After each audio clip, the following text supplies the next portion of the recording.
Hello students, welcome back knowledge Hindi channels. ये वसंत की किताब है और पाठ 8वीं की है। ये आखिरी चैप्टर है। जो वसंत की किताब है 8वीं क्लास की, वो आखिरी चैप्टर है। ये 18 पाठ का नाम है टोपी। इसमें जो गुरवा और गुरैया रहते हैं, जो कि दोनों एक दूसरे के साथ रहते हैं। दोनों जहाँ भी जाते हैं साथ रहते हैं। और दोनों इसमें कहा गया है कि हमेशा हमें कार्यरत रहना चाहिए, हमें आलसीपना नहीं करना चाहिए। हम शुरू करते हैं। एक थी गुरैया और एक था गबरा, दोनों एक दूजे के परम संगी। जहाँ जाते जब भी जाते साथ ही जाते, साथ हंसते साथ ही रोते, एक साथ खाते पीते साथ सोते। भिनसार होते ही खेतों में निकल पड़ते दाना चुगने, और छुटपुटा होते ही खोते में घुसते। तो भिनसार का मतलब होता है सुबह। तो जो गौरवा और गौरैया थी, दोनों एक दूसरे के साथ ही हमेशा रहते थे। उनका जो कहीं भी आना जाना था, हंसना रोना जो भी था, साथ में ही होते थे। खाना पीना सब साथ में ही खाते थे। भिनसार सुबह होते ही जो वो खेत में दाना चुगने के लिए निकल पड़ते थे, और छुटपुटा होते ही घोंसले में खेतों में से आ जाते। अब वहाँ से शाम होते ही क्या निकलता वहाँ से, जब दाना चुग लेती तो वहाँ से झट से आ जाती अब खेतों में से, और अपने घोंसले में आके घुस जाते। थकान मिटाते और सारे दिन देखे सुनने में हिस्सेदारी बांटते। जो दोनों एकदम से घोंसले में आ जाती, और जो देखे सुने रहते थे इन दोनों की, वहाँ पे क्या करते, उसमें अपनी हिस्सेदारी लेते थे। मतलब अपने एक दूसरे को अपनी कहानियाँ बताती कि मैंने ये किया, तुमने क्या किया, ये सब बताते थे। एक शाम गौरैया बोली, आदमी को देखते हो कैसे रंग बिरंगे कपड़े पहनते हैं, कितना फबता है उन पर कपड़ा। अब वो क्या बोलते हैं कि इन पर आदमी को जो है वो कैसे रंग बिरंगे कपड़े पहन रहे हैं, इन पर कपड़े का रंग है, कितना अच्छा लगता है। खाक फबता है, गबरा टपाक से बोला। टपाक से बोला मतलब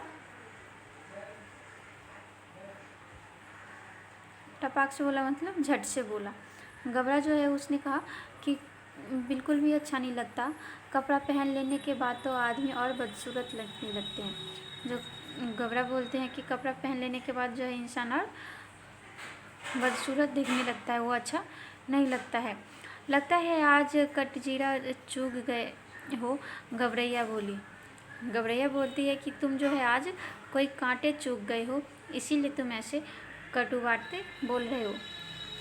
कपड़े पहन लेने के बाद आदमी की कुदरती खूबसूरती ढक जो जाती है।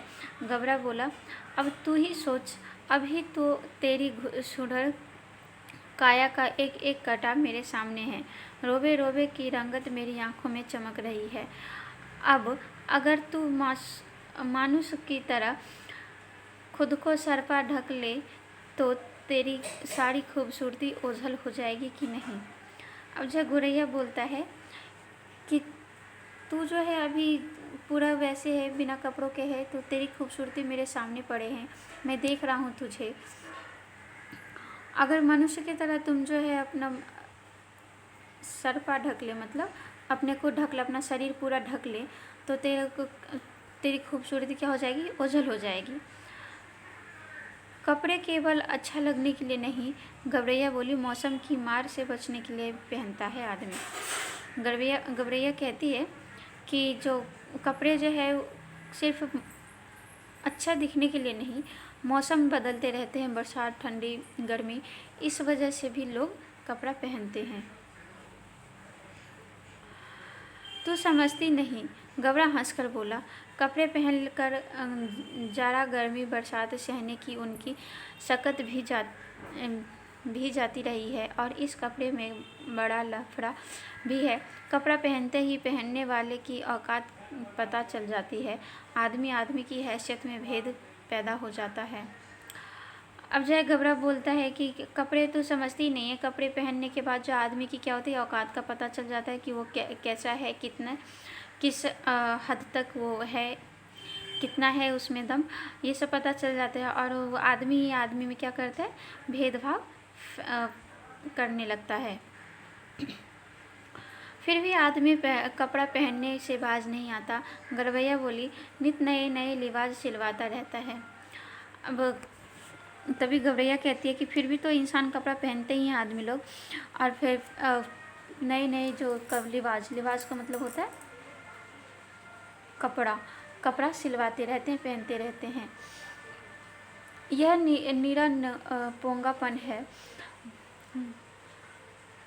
पोंगापन का मतलब होता है कि बेवकूफ़ी, कि वो गबरा कहता है कि ये जो है पूरा बेवकूफ़ी है।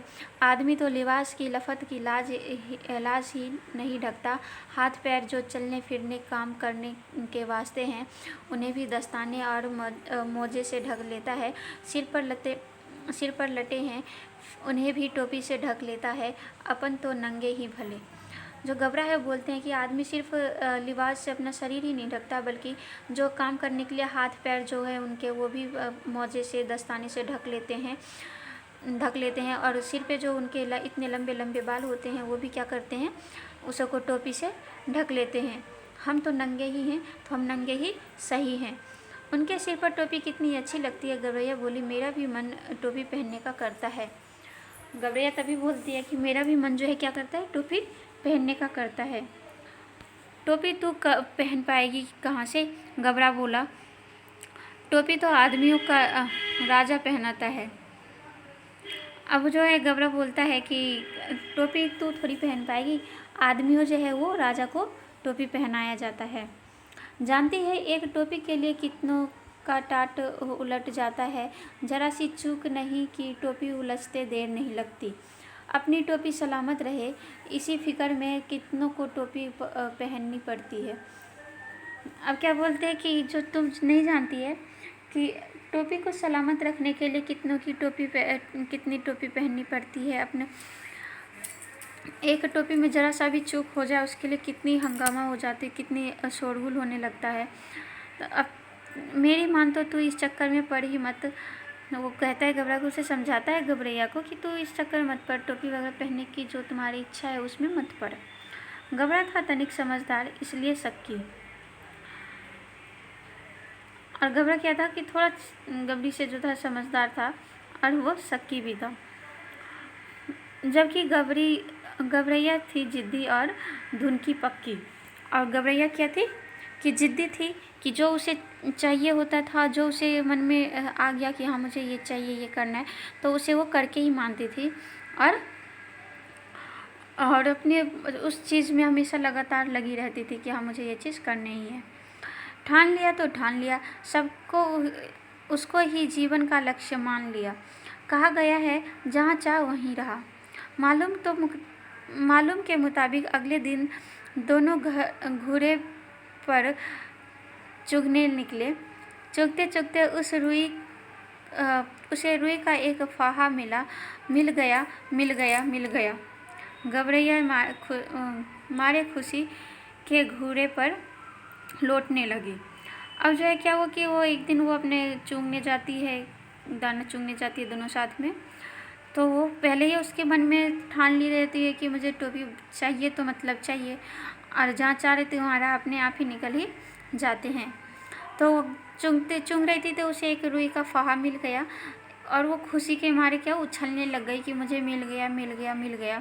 और वहीं पे वो धूरे में क्या करी, जहाँ पे वो चुगने गई थी दाना, वहीं पे खुशी के मारे लौटने लग गई, मतलब इधर उधर पलटने लग गई। अरे क्या मिल गया रे? गबरे ने चिढ़ाकर पूछा। गबरे फिर उसे पूछता है कि तुम्हें क्या मिल गया? मिल गया, टोपी का जुगाड़ मिल गया। गबरैया ने गबरे के सामने रुई का फाहा धर दिया, और वो रुई का फाहा लेके गबरा के पास गया और वहीं पे बोला कि मुझे टोपी बनाने का जुगाड़ जो है वो मिल गया। तेरे जैसा एक ही बाबरा और था।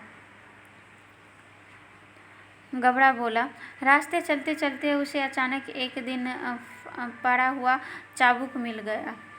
अब जो है गबरा जो उसे बोलता है कि तेरे जैसा एक बाबरा और था, और वहाँ से वो लोग चलने लगते हैं। चलते चलते फिर अचानक से उसे एक दिन रास्ते में चाबुक मिल गया। चाबुक था बड़ा उम्दा और लचकदार। चाबुक कैसा था? उम्दा और लचकदार था। किसी घुड़सवार के हाथ से छूटकर गिर गया होगा। चाबुक हाथ लगते ही वह बावरा चीखने लगा, चाबुक तो मिल गया, बाकी बचा 3 घोड़ा लगाम जीन। ये तीनों तो रास्ते में पड़े मिलने से रहे। सब काम धंधा छोड़ वह बावड़ा ताउम्र यह रटता रहा, बाकी बचा 3 घोड़ा लगाम और जीन। गबरा उसे समझाते हुए बोला, इस रुई के फाहे से लेकर टोपी तक का सफ़र तुझे कुछ आता पता है? अब जो है उसे वो गबरा जो है उसे एक कहानी सुनाने लगता है कि तेरे जैसा एक और बावरा था जो कि रास्ते में चला जा रहा था कि उसे एक चाबुक मिल जाता है। तो वो उसे खुशी के मारे वो चिल्लाने लगता है कि चाबुक तो मिल गया, अब बाकी 3 चीज़ बचे हैं, घोड़ा लगाम और जीन, तो ये भी मिल जाएंगे। और वो भी बाकी ज़िंदगी वो इसी चीज़ को ढूंढने में लगा देता है। तो तू भी समझ कि सिर्फ रुई को लेकर टोपी नहीं बनाया जाता। तुझे मालूम भी है कि सिर्फ रुई की वजह से तुम्हारा सफ़र टोपी बनाने तक का कितना लंबा है और कितना महंगा पड़ेगा। बस देखते जाओ अब कैसे बनती है टोपी। गबरैया रुई का फाहा लिए एक धुनिया के पास चली गई और बड़े मनुहार से बोली, धुनिया भैया इस रुई के फाहे को ढूंढो। अब क्या बोली है, वो उसकी बातों में नहीं आती है गबरैया।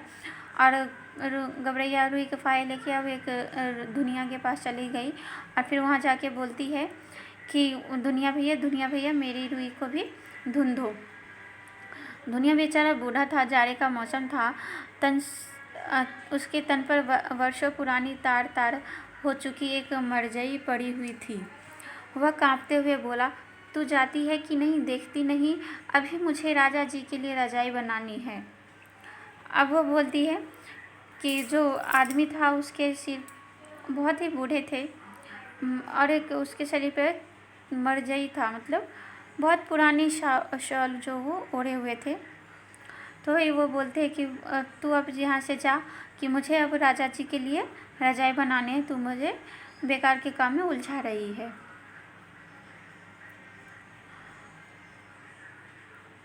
एक तो यहाँ का राजा ऐसा है जो चाम का दाम चलता है, ऊपर से तू आ गई फोकट में रुई धुनवाने।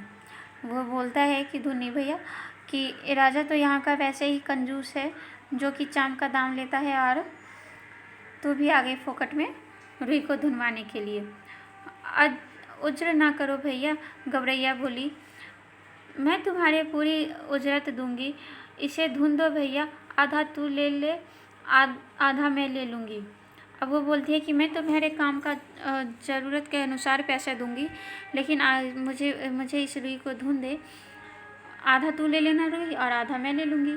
दुनिया को अपनी ज़िंदगी में आज तक इतनी खरी मंजूरी कभी ना मिली, और दुनिया जो था इतनी अच्छी तरह से मंजूरी, उसे पूरी मेहनत का फल उसे कभी भी नहीं मिला था। उसने उसे रुई को ढूंढने के लिए तैयार हो गए। 16 आने में 8 आने मंजूरी। तो इसके लिए सपना थी। वह झट तैयार हो गया। धर जो उसकी ताती बज रही। उसने बड़े मन से रुई ढूंढ ली। लो इसे उसमें से आधा धुनिया ने ले लिया और आधा गबरैया ने। अब धर करके उसकी रुई ढूंढी है दुनिया ने, और आधा गबरैया को दे दिया और आधा दुनिया भैया ने रख लिया।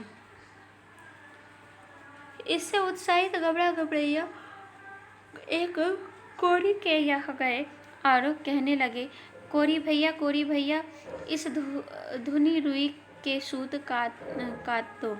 अब वो एक कोरी के पास आते हैं दोनों गबरैया, और वहाँ कहने लगती है कि कोरी भैया मुझे इस रुई के सूत जो है काट दो। कोरी की कमर झुकी हुई थी। उसने बदन पर उसके बदन जो है धज्जी हो चुका एक घूसा डाल रखा था। वह बड़ी अनिच्छा से बोला, तुम लोग यहाँ से भागते हो कि नहीं, देखते नहीं, अभी मुझे राजा जी के लिए अचकन के लिए सूत काटने हैं, मुझे फुर्सत नहीं, मल्लार गाने की।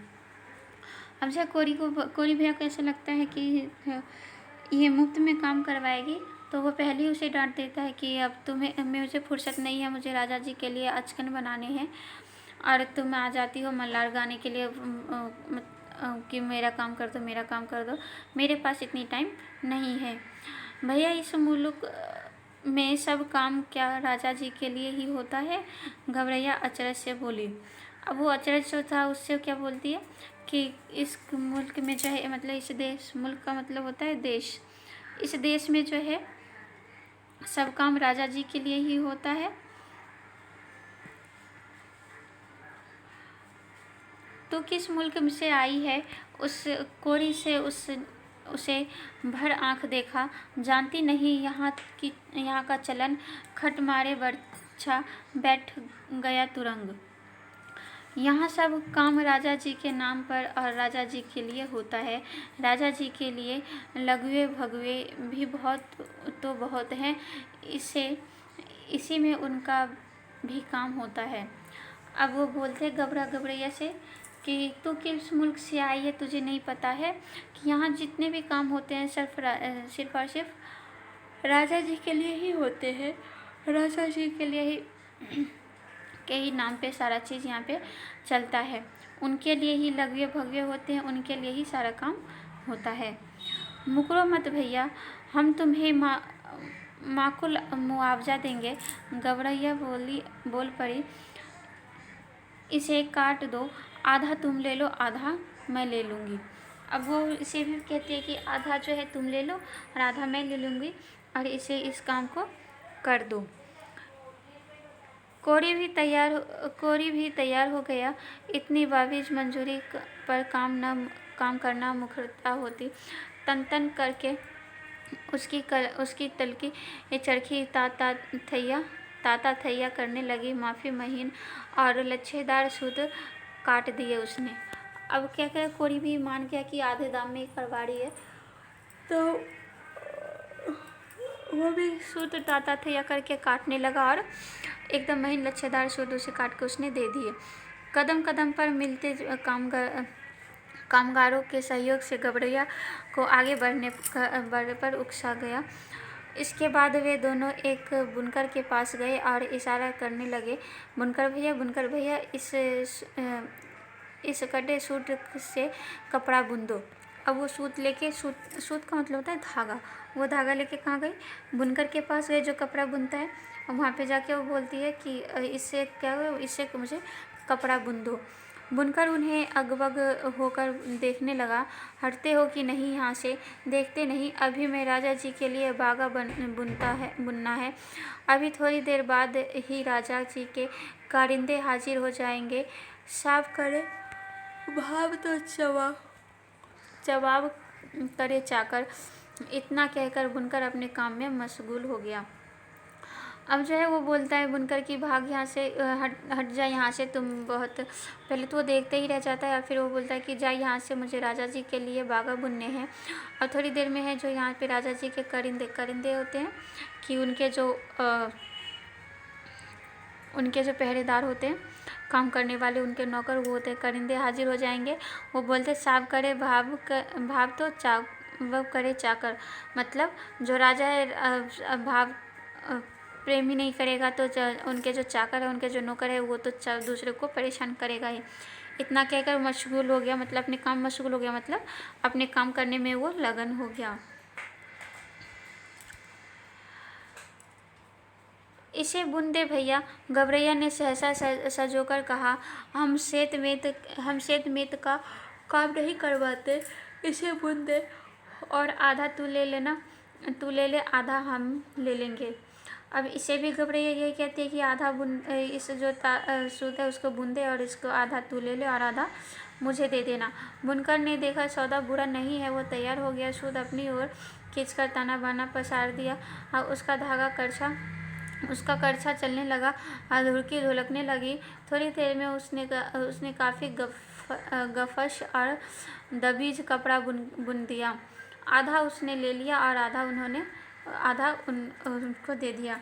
अब क्या करा, बुनकर ने भी आधा कपड़ा, उनके कपड़ा देख लिया कि सौदा खराब का नहीं है, और आधा उसने बुन दिया, पूरा कपड़ा को बुन दिया, और आधा उसने ले लिया और आधा उस गवरैया को दे दिया। गवरैया के 3/4 मंजिल पार मार ली थी। कपड़ा लिए दिए वह एक दर्जी के पास पहुंची। दर्जी भैया इसकी टोपी सिल दो। अब जो कपड़ा लेके वो दर्जी के पास पहुंची और वहाँ पे जाके कहने लगे कि दर्जी भैया अब इस कपड़े की टोपी सिल दो। खिसकती हो कि रही यहाँ से, दर्जी रोष से बोला। अब दर्जी जो है उसने रोष बोला, मतलब चिल्ला के बोला कि खिसकती हो कि नहीं यहाँ से, देखते नहीं राजा जी की इस 7वीं रानी से 9 बेटियों के बाद 10वां बेटा पैदा हुआ है। अब उस 10 रत्न के लिए मुझे ढेरों झब्बे सिलने हैं। दर्जी ने माथे का पसीना पोंछते हुए ठंडी आ भरी, कुछ देना न लेना, भर माथे पसीना। अब वो बोलता है कि राजा के जो 7वीं रानी है उसके 9 बेटी होने के बाद 10वां बेटा हुआ है। उसी 10 रत्न के लिए मुझे बहुत सारे झब्बे सिलने हैं। और वो माथे का पसीना पोंछते हुए बोलता है, न कुछ न देना न कुछ लेना, माथे भर पसीना, यानी कि न कुछ देते हैं न लेते हैं और आ जाते हैं काम करवाने के लिए। हम तो भैया बगैर में कुछ करवाते नहीं, गवरैया बोली। तब गवरैया बोलती है, ये बात सुन के कि हम तो फ्री में कुछ नहीं करवाते, बेगार मतलब फ्री, मुफ्त में मैं कुछ नहीं करवाती हूँ। इस बुने कपड़े की टोपी सिल दो, बल्कि 2 टोपियाँ सिल दे, एक तू ले ले, एक हम ले लेंगे। और वो इसे भी कहती है कि 2 टोपी सिल दे और एक तू ले लियो और एक मुझे दे दियो। मैं मुँह मांगी मंजूरी पर कौन मुंजी तैयार ना होता। कच उसकी कैंची चल उठी और चूहे की तरह सरसर कर उसकी सुई कपड़े के भीतर बाहर होने लगी। अब से मुँह मांगी मंजूरी भी लगाई कि एक टोपी मैं लूँगा, एक टोपी इसे दूंगा। और फिर वो सिलने को तैयार हो गया, फटाफट से उसने टोपी सिलना तैयार कर दिया। बड़े मनोयोग से उसने 2 टोपियाँ सिल दी। खुश होकर दर्जी ने अपनी ओर से एक टोपी पर 5 फुदने भी जड़ दिए। अब दर्जी खुश हो गया कि एक टोपी मुझे मुफ्त में दे रही है, और उसने क्या किया, खुशी हो गया, उस पर 5 फुदने भी जड़ दिए। फुदने वो होता है जो कि छोटे बच्चों से बनाए जाते फूल का, ऐसे ऊन का गोला करके बनाए जाते, वो होता है फुदने वाली टोपी पहनकर तो गवरैया जैसे अपने आपे में न रही। अब जब फुदने वाली टोपी पहन के गवरैया के तो अलग ही हाव भाव हो गए, अलग ही वो अब लगने लगी। 1.5 टांगों पे नाचने लगी, फुदक कर लगी गबरा को दिखाने, देख मेरी टोपी सबसे निराली 5 फुदने वाली। अब वो क्या गाती है कि देख मेरी टोपी 5 सबसे निराली और 5 फुदने वाली, मतलब मेरी टोपी जो है सबसे अच्छी और इसमें 5 फुदने हैं। वाकई तू रानी लग रही है, गबरे को भी आखिरकार कहना पड़ा। गबरे ने भी उसे कहा कि वाकई तू जो है क्या लग रही है, रानी लग रही है। रानी नहीं, राजा कहो मेरे राजा। गवरैया ऊंचा उड़ने लगी। अब कौन राजा मुझसे मेरा मुकाबला करेगा। अब वो बोलती है कि मुझे रानी नहीं राजा कह, मुझे कौन राजा मुझसे मुकाबला करेगा। टोपी पहनते ही उसके मन में एक नए हुलस ने जोर मारा कि क्यों ना इस मुल्क के राजा भी एक बार जायजा लिया जाए, जिसके लिए इतने सारे काम होते हैं। अब है कि जैसे उसने टोपी पहना, वो खुशी के मारे इधर उधर उछल कूदने करने लगी। तो फिर उसके मन में एक और इच्छा आई कि अब इस देश के राजा के लिए सब इतने सारे लोग काम करते हैं, इतने सारे जिसके पास भी मैं गई वो सब राजा के ही काम कर रहे थे, तो क्यों ना एक बार इस राजा से ही मिल लिया जाए। उड़ते उड़ते वह राजा के महल के कंजूरे पर आके बैठ जाती है। अब वो क्या करती है कि उड़ उड़ के आती है और राजा के महल पे ऊपर उस पर कंजूरे पे बैठ जाती है। उसी वक्त राजा अपने चौबारे पर टहलुओं से खुली धूप में फुलेल की मालिश करवा रहा था। टहलुओं, राजा जो अपने टहलुओं मतलब टहलुओं को होता है कि उसके जो नौकर चाकर हैं उनसे वो मालिश करवा रहे होते हैं धूप में। उस वक्त राजा अधनंगा बदन और नंगे सिर था। अब जो राजा मालिश करवा रहे थे तो अधनंगा थे, मतलब कपड़े खोल रखे थे, और सिर जो नंगे थे इसलिए क्योंकि वो मालिश करवा रहे थे तो उन्होंने पगड़ी अपनी सिर से उतार रखी थी। एक टहलुआ सिर पर चंपी कर रहा था, तो दूसरा हाथ पांव की उंगलियां फोड़ रहा था, तो तीसरा पीठ पर मुक्की मार रहा था, और चौथा पिंडली की गुड्डी काट रहा था। अब जो सब अलग अलग तरह से मालिश कर रहे थे, कोई हाथ पैर, कोई पीठ, कोई मुंह, सिर, सब मालिश कर रहे थे।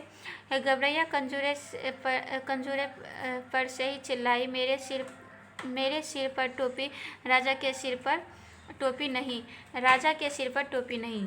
अब जो है घबरैया वहीं से चिल्लाने लगती है कि मेरे सिर पे टोपी और राजा के सिर पे टोपी नहीं, राजा के सिर पर टोपी नहीं।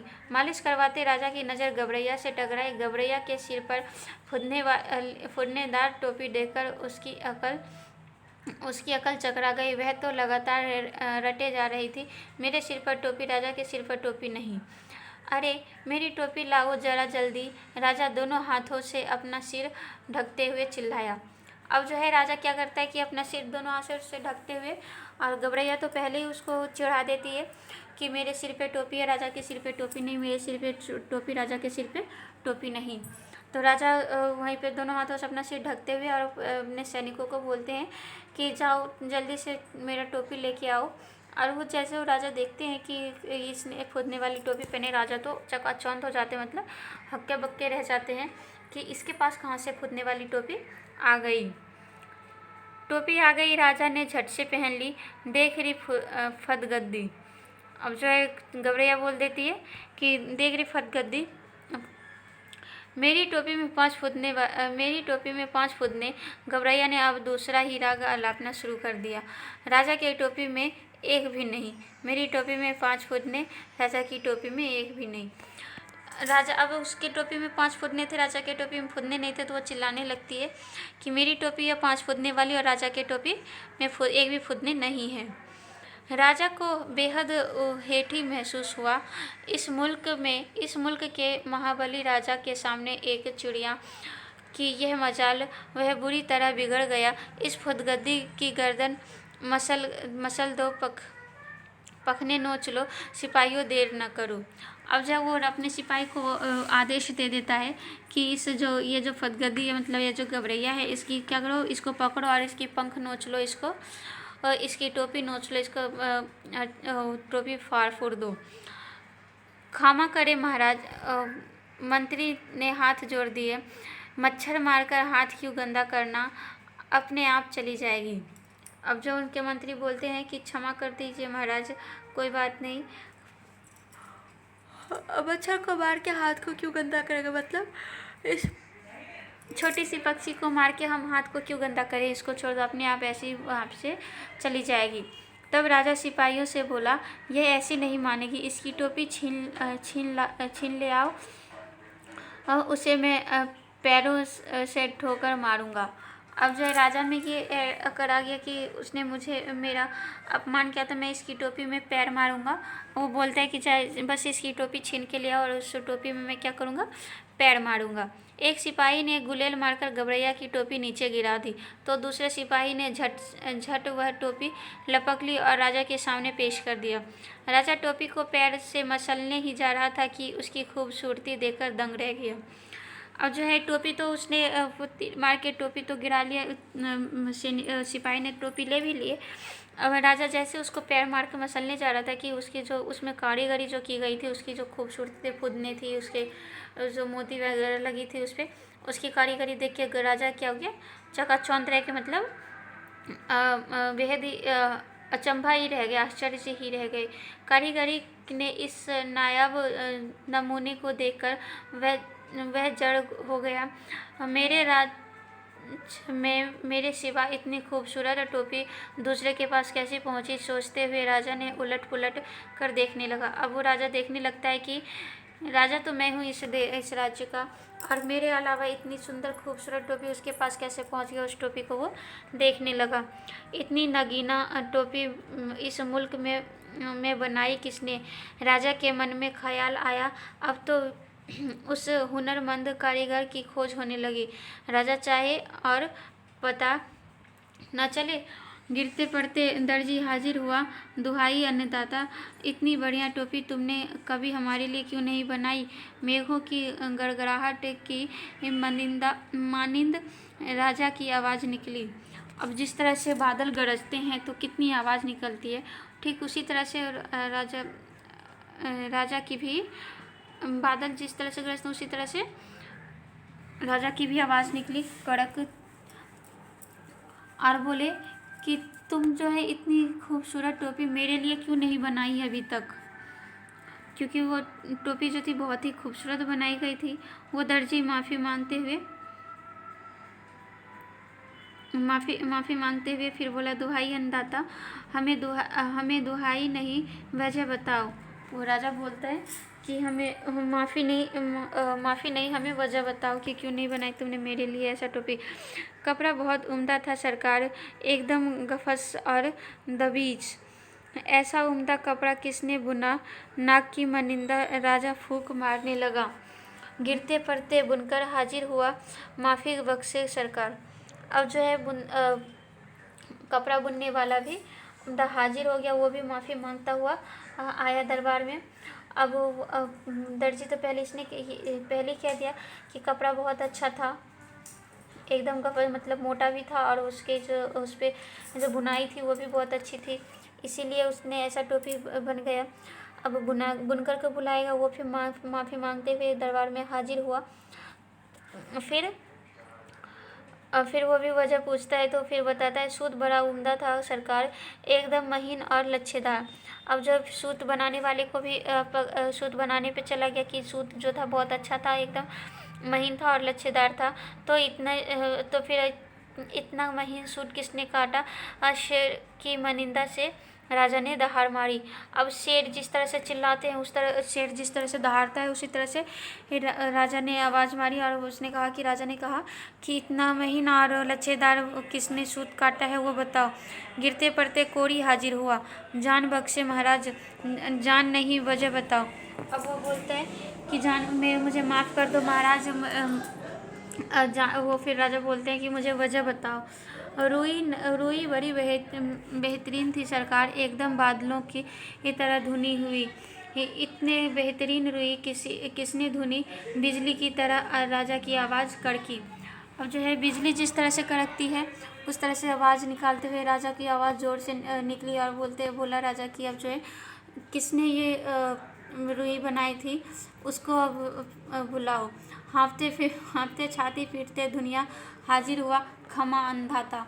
अब जो है माफ़ी मांगते हुए दुनिया आ गया। दुनिया माफ़ी मांगने लगा। अब वो फिर राजा बोलते हैं कि वजह बताओ मुझे। राजा गुस्से से काँप रहा था। तुम चारों ने मिलकर इस गबरैया का काम किया, हमारे लिए आज तक ऐसा काम क्यों नहीं किया? अब जो है राजा बोलता है कि तुम सबने हमारे लिए ऐसा काम क्यों नहीं किया? आपके लिए भी किया सरकार, दुनिया ने ज़मीन पर लेटकर कहा। आगे भी आपके लिए ही करेंगे सरकार। और जो दुनिया बोलता है कि आप ही के लिए तो काम कर रहे हैं सरकार, आगे भी आप ही के लिए करेंगे। हमारे लिए अब तक जो काम हुआ उसमें इतनी नफारत क्यों थी? अभयदान दें तो बोलूं सरकार, दुनिया बोला। अब जो दुनिया है वो बोलता है कि अगर हमें अभयदान मतलब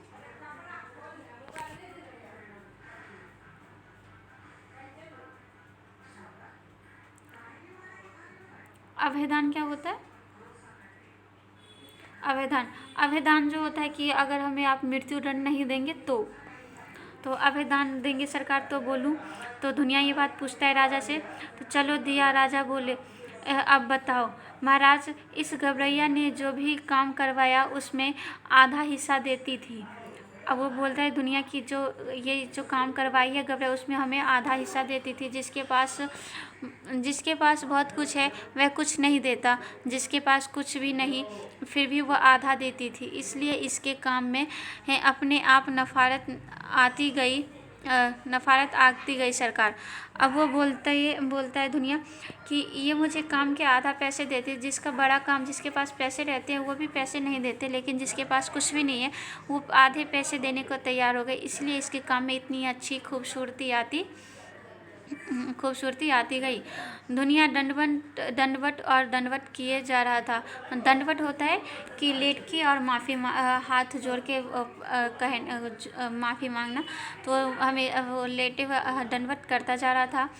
देख लो राजा, आँख में उंगली डालकर देख लो, इसके लिए पूरे मोल चुकाए हैं, बेकार की नहीं है ये। गवरैया चिल्ला के बोलती है कि ये जो है बेकार की नहीं है, मुफ्त की नहीं है। बेकार का मतलब होता है मुफ्त की नहीं है, ये मुफ्त की नहीं है, इसके लिए मैंने मोल दिए हैं, मतलब मेहनत दी है, उसके जो मेहनत है उसका वो दिया है, पैसे दिए हैं मैंने। गवरैया चिल्लाने लगी, यह राजा तो कंगाल है, निरा कंगाल। कंगाल का मतलब होता है गरीब, जिसके पास पैसा नहीं हो। अब वो बोलने लगती है कि राजा जो है निरा कंगाल है, इसके कंगाल है ये, लगता है इसका धन घट गया। अब उस गवरैया बोलती है कि लगता है इसका धन जो है घट गया, इसे टोपी तक नहीं जुड़ती, तभी तो इसने मेरी टोपी छीन ली। अब वो गवरैया कहने लगती है, मेरी टोपी तूने छीन ली, लगता है कि तेरे पास टोपी तक भी बनाने की पैसे नहीं है। राजा तो वाकई अक्का बक्का गया था। एक तो तमाम कारीगरों ने उसकी मदद की, दूसरे इस टोपी के सामने अपनी टोपी की कमसूरती, तीसरे खजाने की एक खुलती पोल। अब जो है राजा के सामने सब एक चीज़ करके सामने आता गया। राजा हर परेशान होता गया कि सबने उसकी गवरैया की मदद की, टोपी भी खूबसूरत था। और तीसरा क्या था कि उसके खजाने, मतलब वो खजाने पैसे नहीं खर्चा करता था, उसकी पोल खुलती गई। इस पाखी को कैसे पता चला कि धन घट गया? अब जो है अब वो पक्षी को राजा जो है सोचने लगता है कि इसको कैसे पता चल गया है कि धन नहीं है, हमारे पास धन कम हो गया है। तमाम बेकार करवाने, बहुत सख्ती से लगान वसूलवाने के बावजूद राजा का खजाना खाली ही रहता था। हाँ, इतना ऐशो आराम, इतनी लश्करी, इतने लवाजिमे का बोझ खजाना संभाले भी तो कैसे? अब जो है राजा जो इतनी महंगी चीज़ें, इतनी शौक़ शान से रहते थे, तो इतना खजाना में हम कुछ रहता ही नहीं थे। वो तो अपने जनता से इतने कर वसूल करते थे, इतने उस पर लगान लगाते थे, तब जाके उनका खजाना चलता था। तमाम लोग निकल आए यह अनोखा तमाशा देखने। अब जो है बहुत सारे लोग आ गए तमाशा देखने के लिए। मंत्री ने हौले से कहा, यह मुँहफट तो महाराज को बेपर्दा करके ही दम लेगी। अब मंत्री क्या बोलते हैं कि ये जो पक्षी है वो राजा जी को अब बेपर्दा कर, मतलब इसके जो सब है सब पर, इसके राज पे से सब पर्दा हटा के ही मानेगी। राजा तो खुद घबरा रहा था, झट से बोल पड़ा, इसकी टोपी वापस कर दो। राजा जो है पहले से घबरा रहे थे कि मेरी पोल खुल जाएगी, इसकी टोपी अब जो है वापस दे दो इसे। सिपाहियों ने कहना माना, टोपी वापस कंजूरे की ओर हवा में उछाल दी गई। गवरैया ने फिर से टोपी पहन ली और उड़ कर कहने लगी, यह राजा डरपोक है, निरा डरपोक, मुझसे डर गया, तभी तो इसने मेरी टोपी लौटा दी। कौन इस मुँहफट के मुँह लगे? मंत्री जी, कहकर राजा ने अपनी टोपी कसकर पकड़ ली। अब जो है पक्षी को टोपी मिल गया तो गवरैया फिर पूरे चिल्लाते हुए चली जाती है कि ये राजा तो डरपोक है, मुझसे डर गया, इसीलिए मुझे मेरी टोपी वापस कर दी, नहीं तो कौन टोपी वापस करता है। और फिर तब मंत्री राजा कहता है कि ये पक्षी तो ऐसे मुँह फट है, इससे कौन मुँह लगाएगा, इसे छोड़ दो, ऐसी जाने दो। और वो मंत्री जी से कहने लगते हैं कि क्यों मंत्री जी, यह तो मुँह फट है, इसको कहने से क्या होता है। और राजा ने अपनी टोपी को कस के पकड़ ली और वही उस गवरैया को आज़ाद कर दी, उसको टोपी वापस कर दिए।